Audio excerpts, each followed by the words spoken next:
ಯಾರು? ಅದೇ ನೀವಿಬ್ರು ಯಾವಾಗಲೂ ಜೊತೆಲೇ ಇರ್ತೀರಲ್ಲ, ಅದಕ್ಕೆ ಕೇಳಿದೆ. ನಿಮ್ಗೆ ಗೊತ್ತು ಮೂಗಿನ ತುದಿಲ್ಲ ಸಿಟ್ಟಪ್ಪ. ಹಾ, ಏನೋ ತಮಾಷೆ ಮಾಡ್ದಾಗ ಇರಿ ಒಂದು ನಿಮಿಷ ನೀರು ತಗೊಂಡ್ಬರ್ತೀನಿ.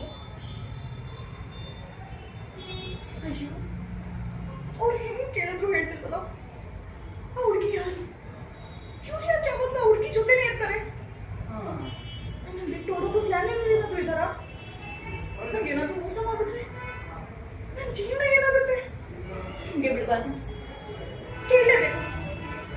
ರೀ, ನಾನು ನೋಡ್ತಾನೆ ಇದ್ದೀನಿ, ಹೋಗಿ ಬಂದು ಆ ಹುಡುಗಿ ಜೊತೆನೇ ಇರ್ತೀರಾ ಯಾವಾಗಲೂ? ಯಾರು ಅವಳು? ನಿಮ್ಗೂ ಏನ್ ಸಂಬಂಧ? ಯಾಕೆ ನೀವು ಯಾವಾಗಲೂ ಜೊತೆನೇ ಇರ್ತೀರಾ? ಛೀ, ನನ್ನ ಹೆಗಲ ಮೇಲೆ ಕೈ ಹಾಕ್ಬೇಡಿ.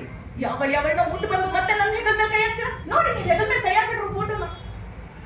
ಸಿಸ್ಟರ್,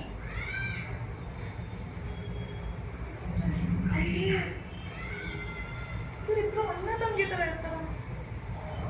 ಅಯ್ಯೋ, ನಾನೇ ತಪ್ಪಾಗಿ ಅರ್ಥ ಮಾಡ್ಕೊಂಡ. ಅವ್ರನ್ನ ಪೆದ್ದು ಪೆದ್ದು ಅಂತ ಕರೆಯೋದು ಕರೆಕ್ಟಾಗೇ ಇರುತ್ತೆ. ರೀ, ಐ ಆಮ್ ರಿಯಲಿ ಸಾರಿ. ನಾನು ನಿಮ್ಮನ್ನ ಅರ್ಥ ಮಾಡ್ಕೊಂಡಿಲ್ಲ.